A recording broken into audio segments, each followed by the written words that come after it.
देश मेरा जल रहा है, आग लगी है सीने में, हुक्मरां सब व्यस्त हैं खून गरीब का पीने में, तो राम मंदिर या बाबरी का पक्ष नहीं मैं लाई हूँ, घायल भारत चीख रहा है, चीख सुनाने आई हूँ। परम आदरणीय सभापति महोदय, मंचासीन निर्णायक मंडल समिति एवं उपस्थित मेरे प्यारे साथियों, मैं आरक्षी खुशबू चौहान केंद्रीय रिजर्व पुलिस बल आज सदन की राय से असहमत होते हुए वक्ता विपक्ष में अपने विचार प्रस्तुत करूंगी। महोदय, दर्द हद से तब गुजरने लगता है जब मेरी आंखों के सामने ताज, पुलवामा, छत्तीसगढ़ में शहीद हुए जवानों के शत विशत अधजले शरीर के टुकड़े, रेत के टीलों से ऊपर जाती लाशों के ढेर और कश्मीर की खून से सनी लाल रंग की सड़कों के दृश्य सामने आते हैं। उस पर मेरे प्रतिपक्षी महोदय का कहना ये कि मानवाधिकारों की अनुपालना करते हुए देश से उग्रवाद और आतंकवाद को समाप्त किया जा सकता है। महोदय, अब तो हमारा तिरंगा झंडा भी हमसे ये पूछने लगा है कि क्या बात है भारत, आजकल फहराने से ज्यादा मैं कफन में दफनाने के क्यों काम आ रहा हूँ। महोदय, हृदय तो उस दिन फट गया जब बूढ़ी माँ अपने बेटे के चिथड़ों को देखकर बोली कि साहब, आप तो भर्ती में 1 इंच भी कम नहीं लेते, मैं आधा शरीर कैसे ले लूं। महोदय, आज इन मानवाधिकारों के कारण इन आतंकियों के बंगलों की आकाओं की नाकफनी हंसती है और शहीद हुए हमारे जवानों के आंगन की तुलसी रोती है। जब एक शहीद हुए जवान की विधवा की वेदना चीख चीख कर ये कहती है कि प्यार भी भरपूर गया, मांग का सिंदूर गया, नन्हे नौनिहालों की लंगोटियां चली गई, छोटी छोटी बेटियों की चोटियां चली गई और आपके लिए तो एक आदमी मरा है साहब, मेरे घर की तो रोटियां ही चली गई।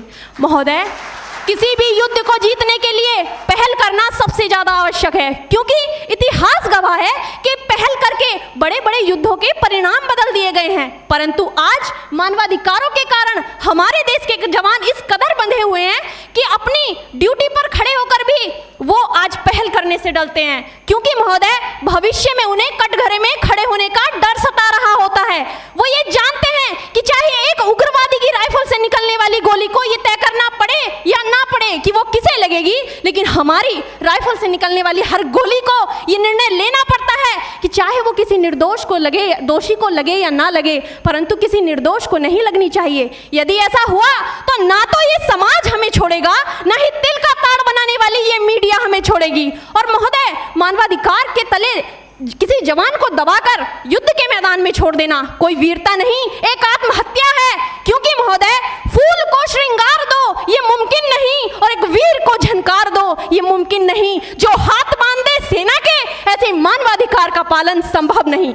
महोदय, आज सत्यनिष्ठा के मार्ग पर चलते हुए भी हमारे देश का जवान इन आतंकवादियों, इन पत्थरबाजों से डरता है, क्योंकि वो जानता है कि उसकी राइफल से निकलने वाली गोली अगर टारगेट को हिट नहीं भी करेगी तो भी 400 मीटर तक जाएगी, और यदि इस बीच वो किसी निर्दोष को लग गई तो महोदय, हमें अपनी नौकरी से हाथ तक धोना पड़ सकता है।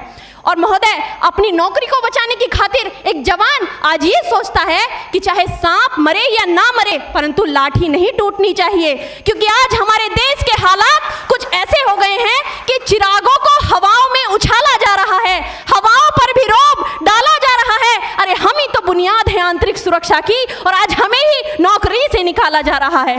महोदय, जब पुलवामा में 44 जवान शहीद हुए, छत्तीसगढ़ में 76 जवान शहीद हुए, तो कोई भी मानवाधिकार की दुहाई देने वाला हमारे पक्ष में आकर खड़ा नहीं हुआ। परंतु जब जेएनयू विश्वविद्यालय में एक देशद्रोही के द्वारा भारत तेरे टुकड़े होंगे, अफजल हम शर्मिंदा हैं जैसे देशद्रोही नारे लगते हैं, तो सारे मानवाधिकार के ज्ञाता आकर उसके पक्ष में खड़े हो जाते हैं। तभी तो क्या कहा था उस देशद्रोही ने कि तुम एक अफजल को मारोगे, हर घर से अफजल निकलेगा। तो मैं भारत की बेटी अपनी भारतीय सेना की तरफ से आज ये ऐलान करती हूँ कि उस घर में घुसकर मारेंगे जिस घर से अफजल निकलेगा, वो कोख नहीं पलने देंगे जिस कोख से अफजल निकलेगा। उठो देश के वीर जवानों, तुम सिंह बनकर दहाड़ दो और एक तिरंगा झंडा उस कन्हैया के सीने में गाड़ दो। महोदय, अंत में अपनी वाणी को विराम की ओर ले जाते हुए मैं सिर्फ इतना ही कहना चाहूंगी कि मुझे अफसोस है अपने देश की न्यायिक प्रक्रिया पर, जहां आज भी रात के 12 बजे अजमल कसाब जैसे आतंकी के लिए सर्वोच्च न्यायालय के दरवाजे खोल दिए जाते हैं। ऐसे देश से मानवाधिकारों की अनुपालना करते हुए आतंकवाद और उग्रवाद से कभी नहीं निपटा जा सकता। मानवाधिकार के नाम की दुहाइयां देने वालों, सीमा पर लड़ा नहीं जाता चरखों से शोलों के आगे, रामायण पढ़ी नहीं जाती सीमा पर गोलों के आगे। धरती के घोर कुहासे को एक सूरज ही हर सकता है, क्योंकि एटम बम से रक्षा के केवल एटम बम ही कर सकता है। जय हिंद, जय भारत।